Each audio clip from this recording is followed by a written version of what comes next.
The silent stars. The Galactic Council chamber floated in the void, a crystalline structure that caught starlight and scattered it in prismatic rainbows across the assembled delegates. 500 years had passed since humans had last attended these meetings. 5 centuries since their mysterious disappearance from known space. Ambassador Crix adjusted his ceremonial robes, his 4 arms moving with practiced grace as he approached the central podium. As the Zenari representative, he commanded respect, but today his normally composed features betrayed unease. Esteemed colleagues, his voice resonated through the chamber. We face a situation that demands immediate attention. 3 outer colonies have gone dark in the past lunar cycle. No distress signals, no debris. Simply gone. Murmurs rippled through the assembly. The Thurian delegate, a towering figure of living crystal, pulsed with concern. These are established worlds with full defensive capabilities. What force could accomplish such complete erasure? Crix's secondary eyes blinked rapidly, a sign of distress among his species. That's precisely what troubles me. The attack patterns, they're unlike anything in our current database, but they do match something from our historical records. The chamber fell silent. Everyone knew what those records contained. Humanity's military tactics, preserved as cautionary tales after their disappearance. The species that had once been called the sleeping giants before they vanished without explanation. Far from the gleaming spires of the council chambers, on a forgotten moon orbiting a dead star, machinery that had lain dormant for centuries hummed to life. In the depths of an asteroid base, Commander Thalia Voss studied holographic displays that painted the void in shades of blue and gold. Her eyes, cybernetically enhanced but still recognizably human, tracked the movements of alien fleets. The scar running down her left cheek pulled tight as she smiled. After 500 years of hiding, of rebuilding, of preparing, the time had finally come. "Status report," she commanded, her voice carrying the weight of generations of planning. Lieutenant Chen materialized beside her, his form flickering slightly as the aging holoprojectors struggled to maintain resolution. "All cells report ready, Commander. The collective's forces are spread thin, investigating the colony disappearances." "Good." Thalia's fingers danced across the control interface. "And our allies among the lesser species. The Krell remember our kindness. The Vaxi too. They await our signal." Thalia nodded, remembering the stories passed down through generations. How humanity had been betrayed by the very council they'd helped establish. How the collective, a shadowy organization within the council, had orchestrated humanity's downfall out of fear. Fear of human adaptability, creativity, and most terrifying of all, their capacity for both great compassion and terrible vengeance. Back in the council chambers, Ambassador Crix had produced a small artifact, its surface gleaming with an otherworldly sheen. This was recovered from the latest disappeared colony. Our scientists cannot identify the material, but the markings. He hesitated, then activated a display showing symbols that hadn't been seen in half a millennium. Human writing. The reaction was immediate. Delegates erupted in a cacophony of voices, some expressing disbelief, others fear. The Thurian delegate's crystalline form darkened to near opacity. "Impossible. The humans are extinct. We made certain of it." The words hung in the air, a confession centuries overdue. Crix's eyes narrowed. "Made certain." "Perhaps you'd care to elaborate on that statement, Delegate Thuros." Before the Thurian could respond, alarms blared throughout the chamber. The central display shifted to show a massive energy signature approaching their location. A ship unlike anything in the current galactic registry emerged from fold space, its hull a masterwork of angles and curves that seemed to absorb light itself. A transmission cut through all channels, and for the first time in 500 years, a human voice addressed the Galactic Council. "This is Commander Thalia Voss of the Turan Remnant Fleet. We have returned, and we remember everything." The assembled delegates watched in stunned silence as more ships appeared, each one a testament to human engineering that had evolved in isolation. Ships that moved with impossible grace, their weapons systems humming with energies that defied current understanding. Crix found his voice first. "Commander Voss, I am Ambassador Crix of the Zenari delegation. We believed humanity lost." Thilia's face appeared on the main screen, her features hard but not without compassion. "Not lost, Ambassador. Betrayed. Hunted, but never broken. We've spent 5 centuries preparing for this moment." She gestured, and displays throughout the chamber changed to show detailed records of the collective's actions. The systematic elimination of human colonies, the manipulation of council votes, the rewriting of history to paint humanity as aggressors rather than victims. "Some among you were deceived," Thilia continued, her gaze sweeping across the delegates. "Others were complicit. But all will witness what happens when you try to extinguish humanity's light." The Thurian delegate attempted to flee, but found his path blocked by 2 more human ships that had appeared without triggering any sensors. The technology gap was staggering, a clear indication that humanity had not been idle during their exile. "We don't seek vengeance against all," Thilia declared. "Only justice against those who wronged us. Ambassador Crix, your people were among the few who questioned our disappearance. The Zenari have nothing to fear from us." Crix bowed deeply, a gesture of profound respect. "Commander, what are your intentions?" "To reclaim our place among the stars, to expose the collective's lies, and to ensure that never again will any species face extinction at the hands of those who fear what they cannot control." As if on cue, smaller human vessels began docking with the council chamber, but instead of soldiers, they discharged diplomats, scientists, and historians, all carrying evidence of humanity's survival and growth. The truth began to unfold, piece by piece. How humanity had discovered the plot against them just in time to evacuate key populations. How they'd found refuge in the uncharted regions of space, building new worlds far from council censors. How they'd advanced their technology not through conquest, but through cooperation with species the council had deemed insignificant. One of the human historians, an elderly woman with silver hair and kind eyes, approached the central podium. "We could have returned with fire and fury," she said softly. "But that's not who we are. We return with truth and justice. The choice of how to proceed is yours." The assembled delegates looked at each other, centuries of assumptions crumbling around them. The collective's members were already being identified and detained by their own security forces, their conspiracy unraveling in real time. Ambassador Crix straightened his robes once more. "On behalf of the Zenari, and I hope the entire council, I formally welcome humanity back to the galactic community. And I propose we begin immediate proceedings against those who sought to destroy you." Commander Voss nodded, allowing herself a small smile. "Accepted, Ambassador. But know this, humanity is no longer the species you remember. We've grown, evolved, and learned. We return not as members, but as equals, and we will never again allow fear to dictate the fate of any sentient species." As the session continued, with evidence being presented and alliances being reforged, the human fleet maintained its position around the council chamber. Not as a threat, but as a reminder. Humanity had returned from the shadows, and this time they would not be forgotten.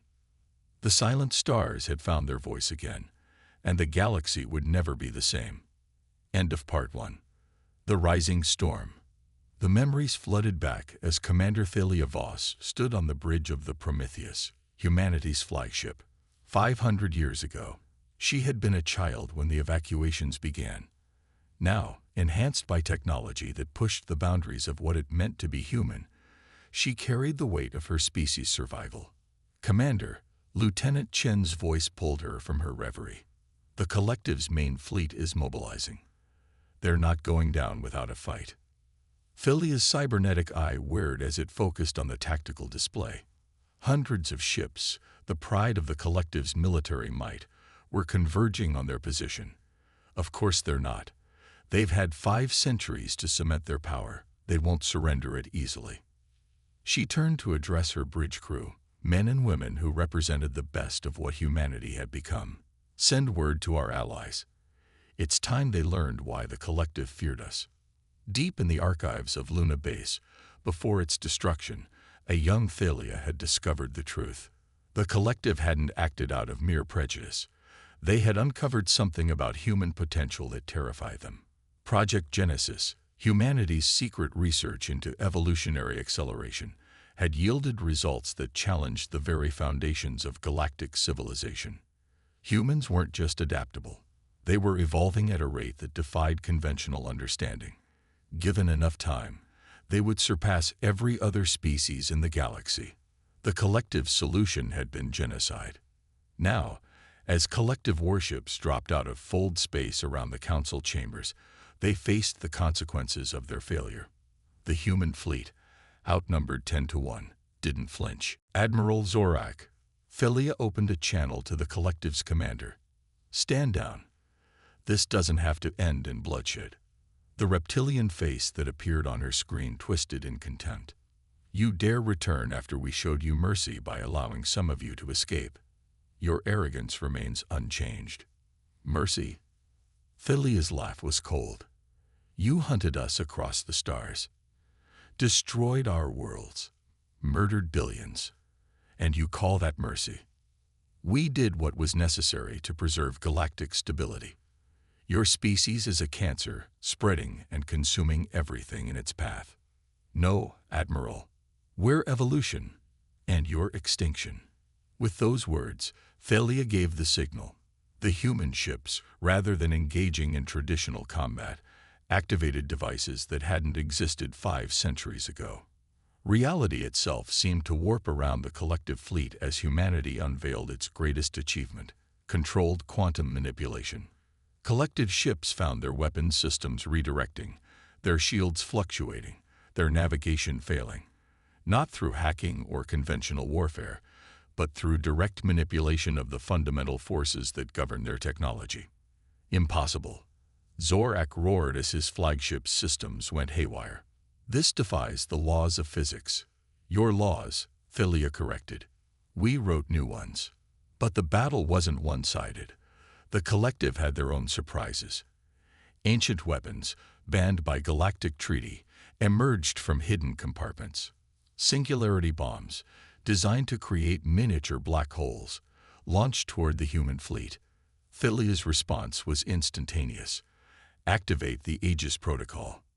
The human ships shifted formation, creating a geometric pattern that pulsed with energy. As the singularity bombs detonated, instead of consuming everything around them, they were contained, compressed, and redirected back at the Collective fleet. The tide turned decisively when unexpected allies joined the fray. Krell warships, their organic hulls glistening with bioluminescence, emerged from fold space. The Vaxi, masters of energy manipulation, added their strength to the human cause. Even some council races, led by Ambassador Crix's Zenari, turned their weapons against the Collective. You see, Admiral, Thalia's voice carried across all channels. We didn't survive alone. We made friends, real ones, not through fear or dominance, but through mutual respect and shared values. The battle raged for hours, reality itself seeming to bend and twist as human technology clashed with collective desperation. But the outcome was never truly in doubt. The Collective had prepared to fight the humans of 5 centuries ago. They faced something entirely different. As the last Collective ship powered down its weapons, Thalia opened a general broadcast. This is Commander Voss to all forces. The fighting is over. Stand down and prepare for rescue operations. We're not here for revenge. We're here for justice. In the aftermath, as rescue ships from all the line species worked together to save survivors from damaged vessels, the truth about Project Phoenix emerged. Hidden in databases across human space, protected by quantum encryption, lay the records of humanity's greatest gamble. Faced with extinction, human scientists had accelerated their own evolution, not just physically, but mentally and technologically. They had compressed thousands of years of development into centuries, pushing the boundaries of what was possible. Ambassador Crix, granted access to these records, stood in awe. You didn't just survive. You transcended. Thalia nodded, her expression somber. We had no choice. Adapt or die. But we never lost what made us human. Compassion. Creativity. The ability to forge connections across species barriers. And now, Crix asked, now we rebuild, not just our civilization, but the trust between species. The collective ruled through fear. We'll lead through example. The council reconvened, this time with human representatives taking their ancient seats.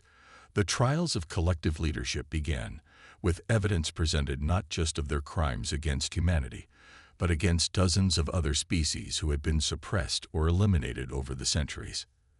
As the proceedings continued, Thalia received a priority message from the Prometheus. Commander, we've located Earth. For the first time in 500 years, Thalia felt tears well in her eyes. Earth, the cradle of humanity, had been thought lost, its location erased from all records. But human persistence had prevailed. Status, she asked, her voice barely steady. Heavily damaged but recoverable. The collective didn't destroy it. They turned it into a memorial. A warning to others about defying them. Thalia's jaw clenched. Prepare the restoration fleet. It's time to go home. The news spread quickly through human space. Earth found. Earth recoverable. The ancient homeworld would live again. But even as humanity celebrated, Thalia knew their work was just beginning. The galaxy had changed in their absence. New threats had emerged. Old alliances needed rebuilding. And somewhere in the vast expanse of space, other species might be facing the same fate humanity had barely escaped. Standing on the observation deck of the Prometheus, watching as the first ships departed for Earth, Thalia made a vow. Never again would any species stand alone against extinction. Humanity had returned not as conquerors, but as guardians. The storm had risen, the collective had fallen, and now came the harder task. Building a future where fear no longer dictated the fate of civilizations. In the depths of space, ancient monitoring stations detected the quantum signatures of human ships. Automated systems, dormant for centuries, began to activate. The Watchers were stirring, and they had taken notice of humanity's return. The rising storm had passed, but greater challenges lay ahead. Humanity was ready. End of Part 2. When Shadows Remember. Part 3. The Final Reckoning. Earth hung in space like a wounded jewel. Its once blue oceans turned gray, its continents scared by orbital bombardment. Commander Thalia Voss stood on the bridge of the Prometheus, her enhanced vision picking out details invisible to normal human eyes. Begin atmospheric restoration, she ordered, her voice steady despite the emotion threatening to overwhelm her. Deploy the terraforming fleet. Hundreds of specialized vessels descended toward the planet, their holds filled with technology that would have seemed like magic to their ancestors. Nanite swarms designed to cleanse radiation, atmospheric processors to restore the air, and genetic archives containing every species of plant and animal that had once called Earth home. Lieutenant Chen appeared beside her, his expression grim. Commander, we've decoded the collective's final database. There's something you need to see. The holographic display shifted to show a star map, but not one Thalia recognized. Vast regions of space were marked in red, labeled with a single word, devoured. What am I looking at? She asked, though part of her already knew. The real reason for the collective's paranoia, Chen explained. They weren't just afraid of us. They were afraid of what's coming. Something from beyond our galaxy. Something that consumes entire civilizations. Thalia studied the data, her enhanced mind processing implications at superhuman speed. They thought humanity's rapid evolution would draw its attention. Worse, Chen continued. They believed we were the only species that might stand a chance against it. They tried to destroy us not out of fear of what we were, but fear of losing their only potential saviors. The irony wasn't lost on Thalia. The collective's attempt to prevent a greater threat had nearly destroyed the only force capable of facing it. "How long?" she asked. "Based on the progression patterns, maybe 50 years, maybe less." Philia straightened, decision crystallizing. "Then we have work to do. Contact all allied species. It's time to reveal everything." The grand assembly that followed was unlike any in galactic history. Representatives from every known species gathered, not in the crystalline chambers of the Council, but on Earth itself, in a massive dome constructed on the plains of Africa, where humanity had first evolved. Philia stood before them, no longer just a military commander, but a symbol of humanity's resilience. "500 years ago, you tried to extinguish us," she began. "Today, we stand ready to defend you all." She revealed everything: the approaching threat, humanity's accelerated evolution, and their preparations for a war that would determine the fate of the galaxy. The assembly listened in stunned silence as she outlined a plan that would require unprecedented cooperation between species. "We cannot face this alone," Philia continued. "But together, unified, we might stand a chance. Humanity offers its technology, its knowledge, and its strength. In return, we ask for your trust and your commitment to stand with us." Ambassador Crix was the first to respond. "The Zenari stand with humanity. We have seen your compassion, as well as your strength. If this threat comes, we face it together." One by one, other species pledged their support. Even former collective members, faced with evidence of the greater threat, offered their resources and knowledge. The next decades saw transformation on a galactic scale. Human technology, combined with the unique capabilities of other species, created wonders that surpassed anything previously imagined. Dyson spheres harnessed the power of stars. Planet-sized battle stations were constructed in strategic systems. Most importantly, the quantum manipulation technology that had given humanity its edge was refined and shared. Earth became the center of this new alliance, restored to its former glory and beyond. Cities of crystal and light rose from the restored forests. Oceans teemed with life once more. It was a symbol of what cooperation could achieve. Philia, now bearing the title of Supreme Commander of the Galactic Defense Force, oversaw preparations from the rebuilt city of Geneva. Her body, sustained by technology that blurred the line between organic and synthetic, showed no signs of age despite the passing decades. Then, exactly 47 years after the revelation, long-range sensors detected the first signs: the darkness moving between galaxies, consuming stars and leaving nothing but void in its wake. "It's beginning," Philia announced to her command staff. "Alert all forces. Activate the Lighthouse Protocol." Across the galaxy, massive installations powered up. These lighthouses were humanity's greatest creation. Devices capable of manipulating space-time itself, creating barriers that could theoretically stop even this extragalactic threat. The enemy, when it finally arrived, defied comprehension. Not ships, but living darkness. Entities that existed partially outside normal spacetime, feeding on the energy of stars and the life force of civilizations. The first engagement was nearly catastrophic. Traditional weapons passed through the entities harmlessly. Energy weapons only seemed to feed them. 3 systems fell before the Allied forces could adapt. But adapt they did. Human creativity, combined with alien knowledge, found solutions. The Vaxi discovered frequencies that could disrupt the entity's coherence. The Krell's biotech created viruses that could infect even these impossible beings. The Zenari's mastery of gravitational technology provided ways to contain them. The war raged for years, fought across dimensions as much as space. Entire fleets were lost, worlds evacuated, stars sacrificed to buy time. But slowly, inexorably, the tide turned. The decisive battle came at Earth itself. The entities, perhaps sensing the origin of their greatest opposition, converged on humanity's homeworld. Every ship, every warrior, every ounce of strength the Alliance could muster gathered for the final stand. Philia commanded from the Prometheus, now integrated with technology from a dozen species. All lighthouses prepare for synchronized activation. All fleets execute Omega formation. The battle that followed would be remembered in legend. Reality itself seemed to buckle and warp as impossible energies were unleashed. The entities pressed forward, their hunger overwhelming, only to meet the combined might of a galaxy united. In the crucial moment, as the entities threatened to break through, Thelia made the decision that would define humanity's legacy. Activate Project Phoenix. Full dispersal. The human fleet, in perfect synchronization, unleashed their ultimate weapon. Not destruction, but transformation.